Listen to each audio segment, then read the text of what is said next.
Berikut hasil analisis saya yang dikumpulkan dari beberapa sumber dan referensi data terpercaya. Pertama, pindah ibu kota dari Jakarta ke Kalimantan adalah skenario besar dari Cina. Kenapa? Karena Kalimantan mempunyai peran penting dan posisi strategis bagi program obor One Belt One Road sebagai pintu masuk Cina untuk menancapkan hegemoninya lebih dalam di kawasan Asia. Dan Kalimantan secara geografis juga sangat dekat dari Cina. Dan juga secara demografis, komposisi warga keturunan Cina di Kalimantan cukup dominan dan kuat. Jadi, Kalimantan memang sangat seksi di mata Cina dan wajib dikuasai. 2. Sesama kita ketahui, ibu kota adalah center of gravity sebuah negara. Di dalam peperangan militer, ibu kota adalah simbol penaklukan dari sebuah negara. Apabila ibu kota negara berhasil direbut dan ditaklukkan, berarti itu akan sama dengan keberhasilan menaklukkan dan menguasai negara. Kondisi Jakarta yang begitu padat dan mengakar secara geokultural dan geografis tentu akan sulit menembus dan menaklukkan Jakarta yang begitu besar dan sudah berurat berakar dikuasai banyak negara lainnya berdasarkan kepentingannya masing-masing. Disinilah cerdiknya Cina. Trauma akan lengsernya Ahok dan gagalnya proyek reklamasi Jakarta dan Meikarta menjadikan Cina mempercepat agenda pemindahan ibu kota Indonesia ke Kalimantan. Tujuannya apa? Kalau ibu kota dipindah, maka Jakarta akan lumpuh. Kekhususannya pun akan dipreteli dan dicabut. Semua kendali negara dipindahkan ke tempat ibu kota baru, yaitu di Kalimantan. Nah, apabila ibu kota baru sudah berdiri dan berjalan, maka secara otomatis remote kontrol negara Indonesia yang selama ini berada di Jakarta akan berpindah tangan ke Kalimantan. Dan ini sama artinya, semua kendali negara kita akan berpindah tangan ke Kalimantan.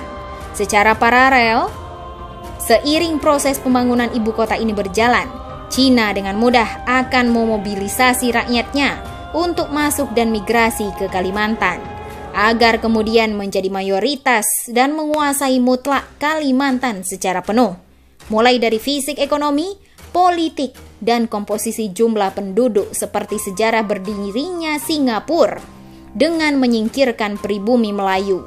Dan ini bukan hoax atau halusinasi, karena fakta dan data ke arah itu sudah terbuka terang benderang. 3. Skenario peta jalan perpindahan ibu kota ini langsung terbaca oleh si adik kuasa Amerika bersama aliansinya.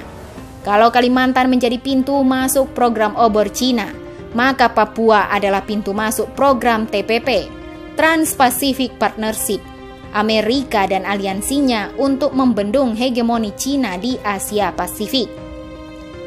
Papua sejak masa Perang Dunia Pertama dan Kedua pun sudah memiliki arti penting bagi Amerika. Bahkan juga secara kebijakan pertahanan, Amerika sudah menjalankan konsep US Indo-PACOM, yaitu membentuk border aliansi segitiga India, Australia, Jepang untuk menghadapi Cina.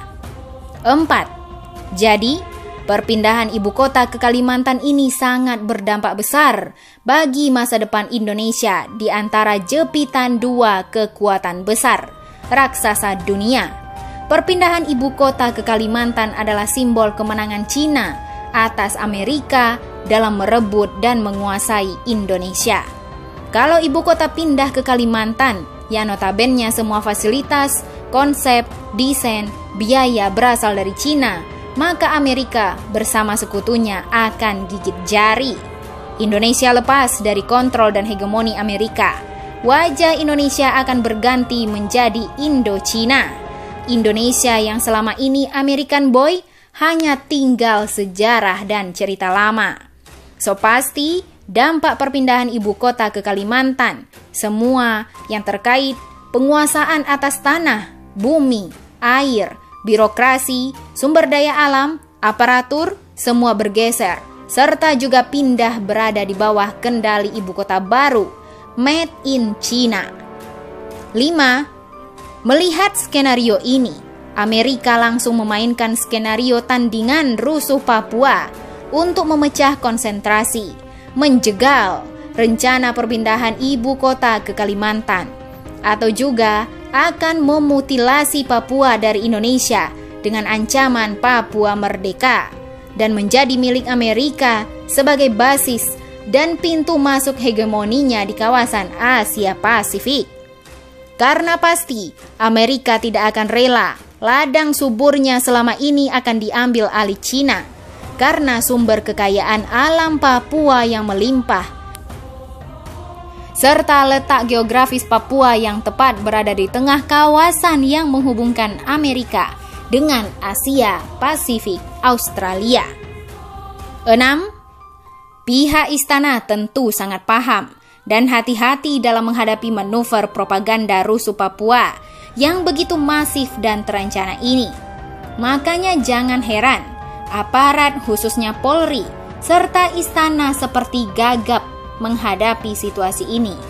Bayangkan, hanya dalam hitungan menit dan jam, rusuh anarkisme Papua begitu cepat meluas, masif, bahkan sampai ke depan istana, dan Mabes TNI mengibarkan bendera bintang kejora menuntut mereka secara terbuka. Padahal, kalau kita lihat antara perbandingan kekuatan TNI Polri dengan perusuh Papua bukanlah apa-apanya. Namun, yang terjadi sebaliknya, korban nyawa dan pembakaran pun sudah merebak terjadi di Papua, Sorong, Manokwari, Fakfak, Wamena, Jayapura, semua membara serentak bergerak menuntut merdeka. Anehnya lagi, sudah jelas rusuh ini begitu radikal, anarkis dan tuntutannya merdeka. Menko Polhukam Wiranto yang dulu juga menjabat Panglima ABRI ketika rusuh Mei 1998 meminta aparat persuasif tanpa senjata. Apa yang terjadi kemudian? Aparat tak bersenjata menghadapi perusuh pakai senjata, ya habis dibantai dengan parang, panah, dan tombak. Jadi aneh juga kalau penanganan rusuh Papua rezim saat ini bagai putri malu alias macan jadi kucing. Sangat berbeda ketika menghadapi aksi 212 dan rusuh 21 hingga 23 Mei pada Pilpres yang lalu. Negara kelihatan begitu ganas, perkasa, malah semena-mena terhadap umat Islam yang datang membawa sajadah dan kopiah. Ketimpangan dan perbedaan ini terjadi karena negara pasti sudah tahu siapa aktor dan pemain di belakang rusuh Papua. Artinya, rusuh Papua tidak lebih bentuk perlawanan Amerika melalui proksi dan aliansinya di Papua terhadap manuver Cina yang mau pindahkan ibu kota ke Kalimantan. Cuma yang kita sayangkan adalah sikap pemerintah hari ini yang tidak jelas alias pengecut. Seharusnya Indonesia pandai memainkan prinsip politik luar negeri negara kita, yaitu bebas dan aktif, sehingga tidak perlu terkungkung di bawah ketiak satu negara secara total. Seharusnya Indonesia bisa memanfaatkan kondisi ini untuk menjadi peluang bargaining yang paling menguntungkan dari tarik-menarik dua raksasa dunia ini, bukan malah terjepit tak berdaya seperti sekarang ini.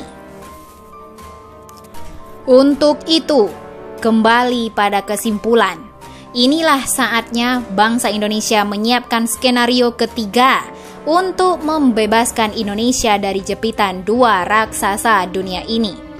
Cukup rakyat yang jadi korban, negara diobok-obok, kita diadu domba.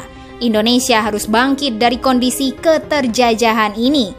Mari rakyat Indonesia bersatu padu untuk mendesak pemerintah agar berani bertindak tegas, menumpas separatisme Papua dengan tuntas. Karena kalau tidak, rusuh Papua bisa menjadi pemicu utama dari disintegrasi bangsa.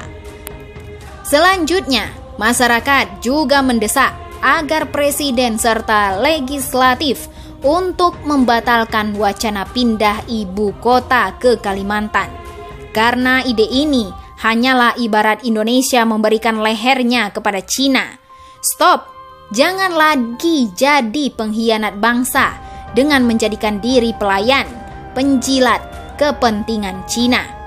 Mari kita kembalikan Indonesia sebagaimana amanah konstitusi kita, yaitu menjadi bangsa yang bersatu, berdaulat, adil dan makmur di bawah panji Pancasila. NKRI harga mati, insya Allah. Oleh Anton Permana, alumni Lemhanas PPRA L8 tahun 2018. Bagaimana menurut Anda?